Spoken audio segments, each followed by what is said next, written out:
C'est tout le monde! Oui, bienvenue dans cette dernière vidéo de 2025. Donc, je vous souhaite de passer de bonnes fêtes si vous regardez la vidéo avant. Et si vous regardez la vidéo après, j'espère que vos fêtes se sont bien passées, que vous avez eu de très bons cadeaux et que le nouvel an s'est très bien passé. Voilà, je pense que c'est bon pour cette intro. Et si tu as cliqué sur cette vidéo, c'est pour découvrir, entre guillemets, ma sélection de 2025 des produits que j'ai achetés durant cette année et que j'ai eu un vrai coup de cœur et que je peux vous conseiller les yeux fermés. Et on va tout de suite commencer par le premier produit, le tout premier que j'ai acheté en 2025, c'est le stabilisateur de chez Insta360. De toute façon, je vous en ai fait une vidéo détaillée de pourquoi je l'ai pris, de comment et le pourquoi aussi. Et franchement, j'en suis pas déçu de ce produit, même si je l'utilise pas à 100% de ses capacités, que je l'utilise pas avec son logiciel dédié, l'application Insta360 pour faire des effets vertigo, bullet time et ce genre de choses. Mais j'en suis très satisfait. Un peu déçu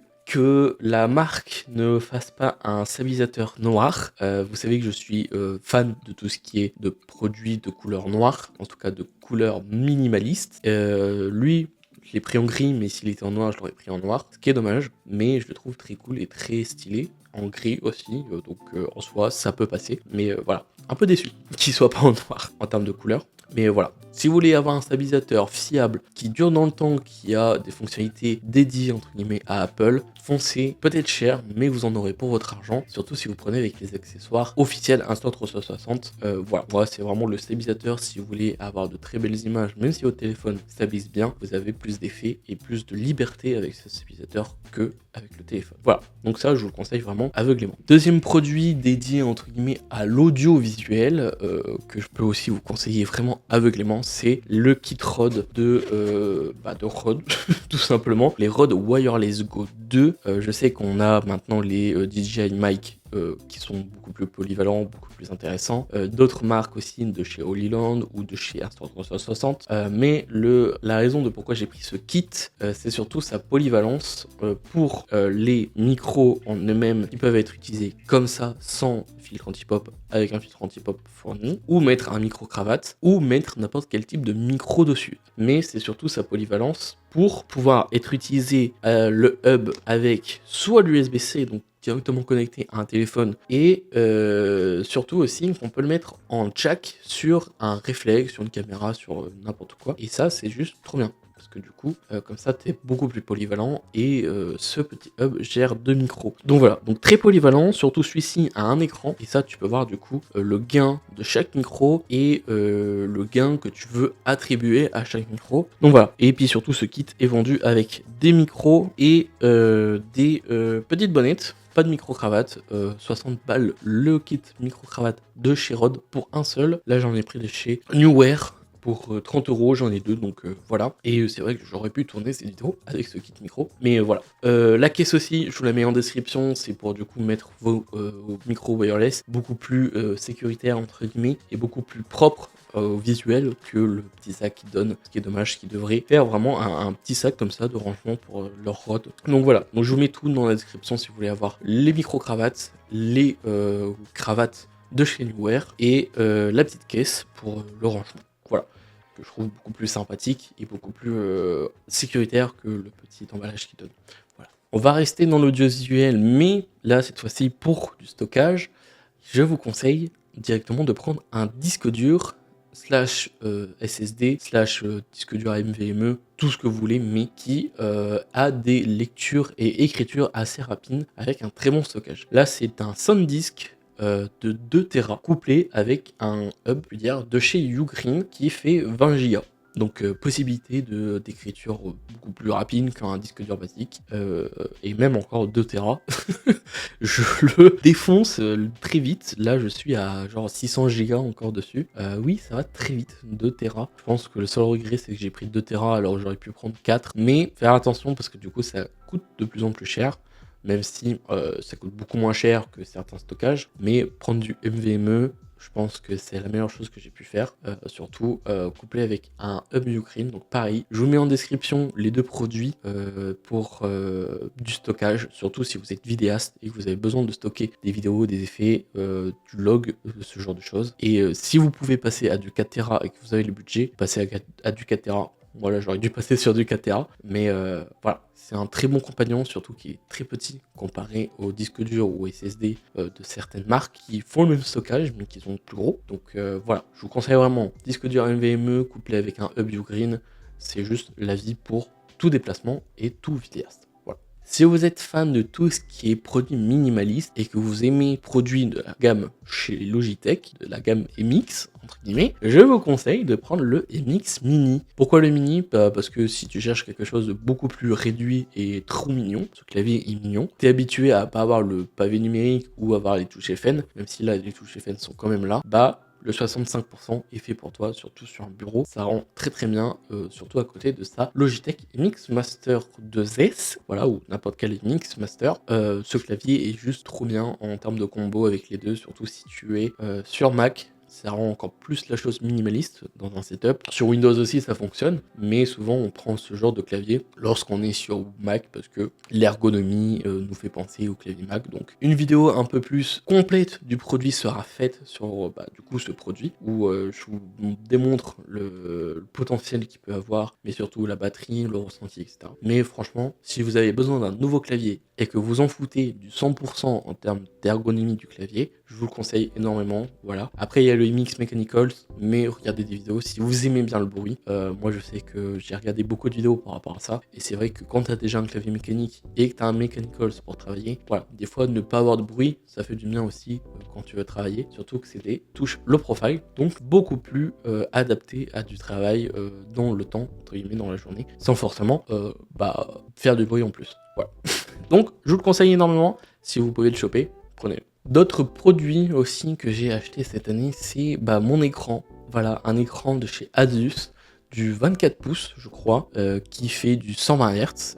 Avant, j'étais bloqué sur du 60 Hz depuis 10 ans. Là, je suis passé sur du 120 Hz, surtout pour jouer. C'est le feu énorme et j'ai jamais été autant satisfait d'un produit, surtout qui coûte que 90 € en promotion et dans les centaines d'euros quand c'est pas les Black Friday ou quand c'est pas les promotions. Donc voilà, je vous dis foncez parce que c'est un énorme écran, surtout si vous passez du 60 au 120 Hz, ça change la vie. Vraiment.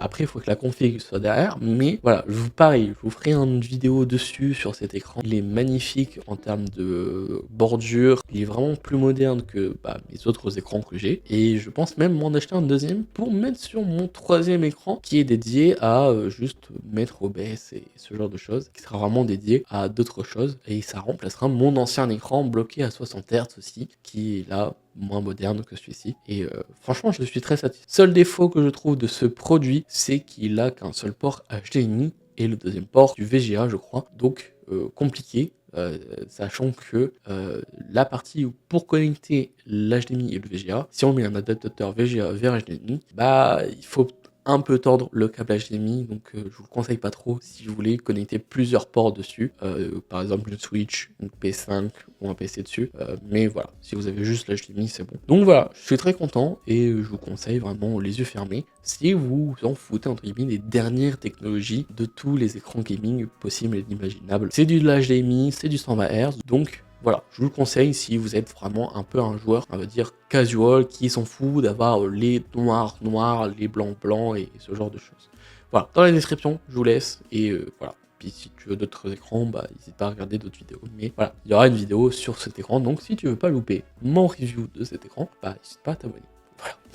Autre produit coup de cœur et que je pensais vraiment peut-être jamais l'acheter, c'est le HomePod mini de chez Apple. Voilà, que vous dire de plus? C'est mon nouveau cerveau connecté de la maison. Voilà, il me permet de gérer mes prises connectées quand je fais soit un tournage, soit quand j'ai juste besoin d'allumer mon PC et tout mon setup à distance, que ce soit depuis chez moi ou depuis un autre endroit pour faire du cloud gaming. Ça, il y aura une vidéo dédiée pour vous présenter comment j'ai réussi à faire mon propre cloud gaming. Il sert aussi surtout pour avoir du coup la température, l'humidité dans ma pièce, et pour ce que moi je demande, ça me suffit largement. J'ai pas besoin d'avoir 40 000 enceintes ni des grosses basses qu'on peut retrouver dans le HomePod basique. Là, pour 110, il me suffit largement. Il fait cerveau connecté, il me fait enceinte, et on a l'assistant de chez Apple qui est directement dedans. Un peu bébête, qui est toujours là si on veut avoir des informations de planning, de réservation et ce genre de choses qui se retrouvent directement dans notre téléphone ou dans notre tablette. Voilà, donc très satisfait, il me permet de faire mon propre clavier gaming, c'est ce que je demandais,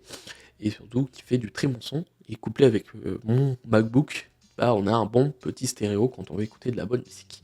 Voilà. Et le dernier produit de cette sélection 2025, c'est ma chaise. J'en suis satisfait de malade. Franchement, je cherchais une nouvelle chaise. Pas une gaming, pas de chez Corsair, ni de chez Kersus, même si ce sont de très bons produits. Je cherchais plus une chaise type ergonomique, bah, je l'ai trouvé, mais aussi esthétiquement belle, qui pourrait rentrer dans un setup minimaliste, où bah du coup j'ai une nouvelle vision d'un setup. Et là, franchement, j'ai trouvé le coup de cœur. La chaise de chez Shio, j'ai plus la référence, il y en a tellement et ça peut changer entre Amazon et le site officiel, donc je mets en description la référence du coup de cette chaise. Je trouve 3 petits défauts sur cette chaise. La première, c'est qu'on n'a pas la possibilité d'avoir l'assise en tissu. Voilà, c'est obligatoirement une assise en maille, même s'il y a d'autres modèles avec une assise en tissu. La plupart des chaises de chez Shio, elles sont en maille. Il y en a quelques-unes en tissu. Je trouve ça dommage que la marque ne propose pas en tissu ou en maille. Mais voilà, après la maille, elle tient très bien, surtout pour mon poids qui est 240 kg. Donc voilà, si vous faites moins, je pense que ça passera largement. Deuxième point, le seul petit défaut que ce modèle a, c'est le fait que le maintien lombaire ne peut pas être modifié. Il est fixe. Il est vraiment en bas du dos et on ne peut pas soit le monter ou soit le mettre moins fort. Donc je trouve ça un peu dommage pour ce modèle-là. Et la plupart des chaises ergonomiques ont aussi ce type de fixation lombaire qui n'est pas forcément le plus adapté